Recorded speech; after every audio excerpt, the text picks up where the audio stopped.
I love sports and horses. I have played baseball, basketball, and chess. And thanks to that, I'm being able to develop certain skills or strategies that have not only helped me win games, but also serve me well in life. For example, it may seem difficult to win a chess game, but with a little common sense, it's checkmate in a few moves.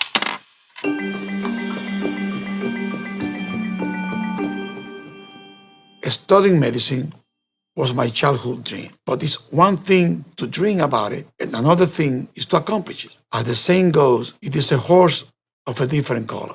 Going to college meant embarking on a long uphill journey, but like all journeys, this one began with a simple step.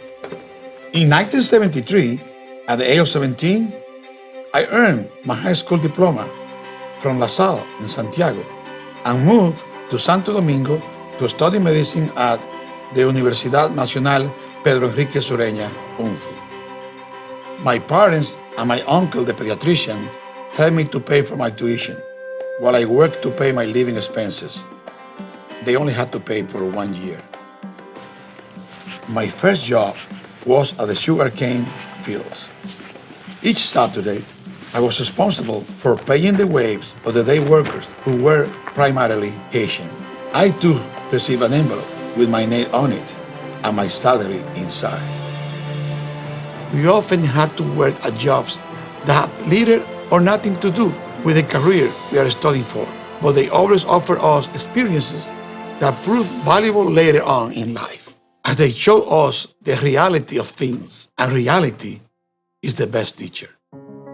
The reality of the Dominican Republic, like that of other Latin American countries, is marked by inequalities, constant political and economic crisis, and rampant corruption. When you are a college student, in order to cross the finish line, you have to learn how to keep going without losing sight of your goal, just like the horses at the racetrack. But at the same time, you have to remain open and sensitive to the great cause of social justice and the signs of the times in which you live. University life was very demanding. I spent countless sleepless nights studying, often by gas lamp or candlelight, enduring the intense Caribbean heat. As a result, I graduated magna cum laude when I was barely 23 years old. I was finally ready to practice medicine.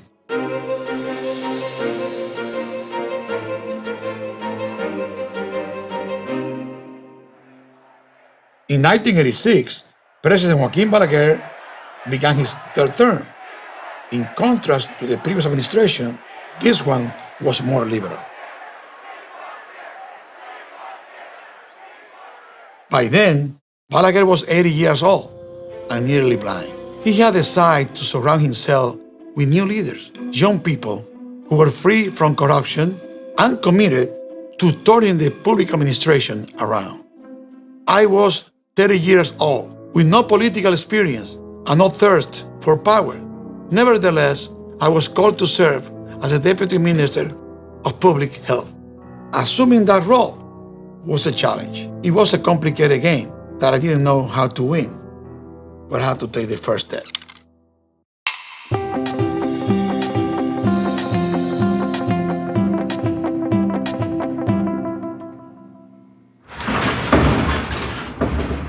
The first thing I discovered was public pharmacy with storage room full of expired medications and very poor quality medicine. We reported the situation to the media, and within a week, we managed to get the providers to remove the defective medications and return the checks. We also opened licitations in order to acquire medications at much lower prices and break up the monopolies. The public pharmacies were a good initiative, but they need to function properly. In the end, we left 400 public pharmacies in places throughout the country. From that moment on, many things happened, and we got back in the game. We felt like we were getting somewhere, but then a severe crisis occurred at José María Cabral Ibáez Hospital in Santiago de los Caballeros.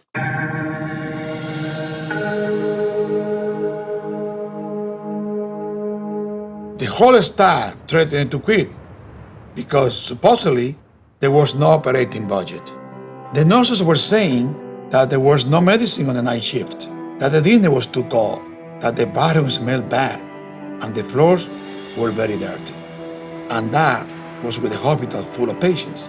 No one could even get into the emergency room. And the doctor said that there were no gowns, equipment, or anything else during the afternoon and evening to take care of the patients. The hospital administrator quit. I was wondering, what will happen to the patients? They could die? Did he not care? What could we do? I asked them to appoint me as the interim administrator of that hospital because I knew that in order to overcome chaos of that magnitude, I would have to make decisions on the spot. The first thing I did was to talk to the janitorial staff. I divided the building up by square meters for which each person was responsible by name. I discovered that the reason that the food was cold at night was that they only turned on the stoves in the morning and they didn't cook after that. I ordered them to turn them 1 hour less in the morning and 2 hours more in the evening. When the nurses gathered up the used surgical supplies that were reusable, I ordered them to turn on the boilers to sanitize the materials so they could use again that night. They also complained that there was no medicine on the floors, but that was impossible. The storage rooms and the pharmacy were full. I called the staff. There were 15 of them plus the manager. They told me that they couldn't leave the premises open at night because someone might steal the medication. I say, okay, starting today, each one of you is going to work the night, but twice a month. And during the 31 days month, you, the manager, will be on call. They protested, but in the end, they did it. It was common sense. The next day, the emergency room was clean, and the doctor had supplied to work with all day long. The dinner was hot, and there was medicine available on all of the floors where it was previously missing.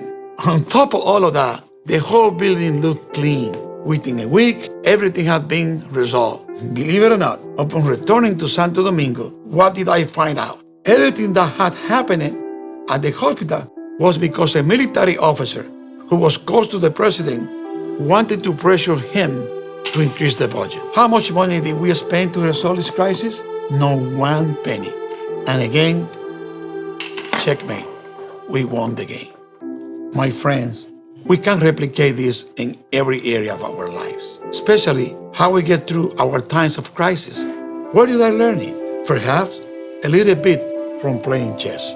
Maybe that taught me to be strategic and to make the right move in the right time. But mostly, I learned it at home, watching my father and my uncle work with discipline and integrity. Honest people who want to do things well are the ones that feel inspired by their leaders. All of us can be someone's leader, and all of us can follow our leaders. And sometimes it's as simple as a few moves and checkmate.